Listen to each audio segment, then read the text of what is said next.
কিশোরগঞ্জের বিখ্যাত কলার থামি পিঠা একদম ফুলে ফুলকো আর তুলতুলে নরম চালের গুঁড়া দিয়ে তৈরি করা হয়।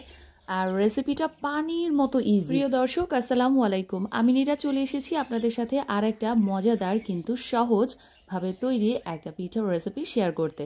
আমার নানুবাড়ি থেকে অনেকগুলো কলা এনেছিলাম, একদম দেশি যে বড় বড় কলাগুলো, সেগুলো দিয়ে ভাবলাম যে আমি থামি পিঠা বানিয়ে নিই। ছোটবেলায় যখনই নানু বাড়ি যেতাম এরকম বড় বড় গাছের ফ্রেশ কলা দিয়ে নানু বিশাল বড় বড় সাইজের থামি পিঠা বানিয়ে রাখতো। সারাদিনই একটু একটু করে খেতাম, আর এটা এক হিসাবে কেক পিঠাও বলা যায়। তো প্রথমে আমি এরকম বড় সাইজের 3 থেকে 4টা কলা নিয়েছি, দেখতেই পারছেন কলাগুলো, আর খেতে কিন্তু অনেক মজা ছিল।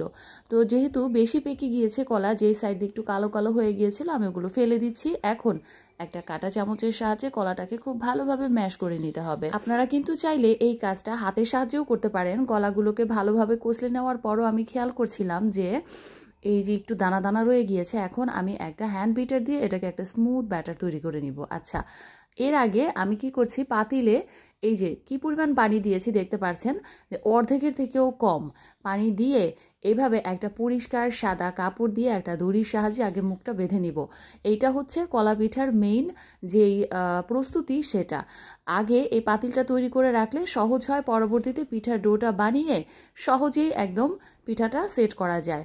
তো আমি কলাটাকে বিট করে নেওয়ার পর একটা স্মুথ ব্যাটার তৈরি হয়ে গিয়েছে। এর মধ্যে আমি পরিমাণ মতো হাফ কাপ চিনি দিয়েছি, আর দিয়েছি হচ্ছে হাফ কাপ গুড় দিয়েছি এখানে কালারটা সুন্দর হওয়ার জন্য। আগে কিন্তু নানু গুড় দিয়েই বানাইতো পিঠাটা, আমি একটু চিনিও দিয়েছি সাথে।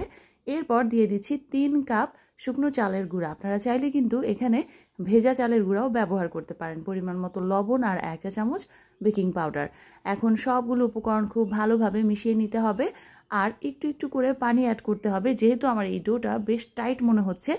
আর আমি এটা টেস্ট বাড়ানোর জন্য দিয়ে দিলাম 2 থেকে 3 টেবিল চামচের মতো পাউডার মিল্ক। এটা সম্পূর্ণই অপশনাল। আপনাদের বাসায় যদি পাউডার মিল্ক না থাকে, লিকুইড মিল্ক থাকে, তাহলে কিন্তু সেটাও ব্যবহার করা যাবে পানির পরিবর্তে।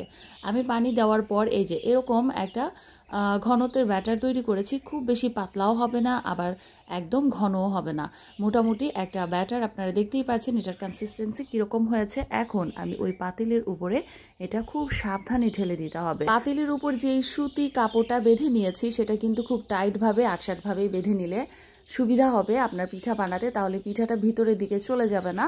এই তো আমি এখন স্প্যাচুলার সাহায্যে এটা সমান করে দিচ্ছি। গোল সাইজের বিশাল একটা পিঠা। আবার তো আমি এত এক্সাইটেড ছিলাম, যদিও আমি প্রথমবার থামি পিঠা তৈরি করছিলাম। চুলায় বসিয়ে দিয়ে আমি এটাকে এমন একটা ঢাকনা দিয়ে ঢেকে দিলাম যেন চারপাশের ভাপ খুব কমই বের হয়। চেষ্টা করতে হবে একটা ঢাকনা দিয়ে ঢেকে দিয়ে এভাবে লো মিডিয়াম হিটে এটাকে 1.5 থেকে 2 ঘন্টার মতো, আল্লাহ, কুক করতে অনেক সময় লাগে, যাই হোক কিন্তু চুলার আঁচ কম লাগে। আর 1.5 ঘন্টা পর, হ্যাঁ আমি 2 ঘন্টা কুক করিনি, 1.5 ঘন্টার মধ্যেই পিঠাটা ফুলে গিয়েছিল। আর একটা কাঠি দিয়ে আমি চেক করে নিচ্ছি, দেখতে পাচ্ছেন কাঠিটা ক্লিয়ার চলে এসেছে, আর পিঠাটা ফুলে টুইটুম্বুর হয়ে গিয়েছে। কালার কিন্তু কলার যে অরিজিনাল যে কালারটা থামি পিঠার, সেটাই কিন্তু এসেছে।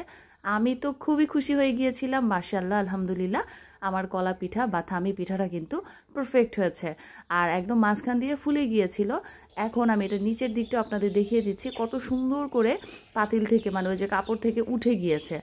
আর খুব সাবধানে এটা কিন্তু একদম ঠান্ডা হয়ে যাওয়ার পর পিঠাটাকে তুলে নিতে হবে। গরম থাকা অবস্থায় কখনোই পিঠাটাকে তুলে নেবেন না, আর ঠান্ডা হয়ে যাওয়ার পর পিঠাটা কাটতে হবে।